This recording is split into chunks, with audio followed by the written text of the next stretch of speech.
Korang pernah nampak tak rider-rider yang pergi ride kat helmet tepi tu ada benda petak? Macam pernah nampak. Lepas tu dengan ada benda yang panjang. Macam ni dengan yang macam ni. Diorang ni ejen rahsia ke?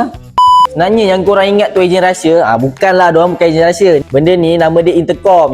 Apa benda tu? Yang petak-petak yang korang nampak, benda ni function dia untuk dengar lagu ataupun jawab call tau. Kenapa adanya intercom ni? Untuk elakkan korang yang jenis dah lah bawa motor, lepas tu ada orang call, boleh pula dia angkat macam tu. Hantar awak lah. Yang bahaya tu. Bacet!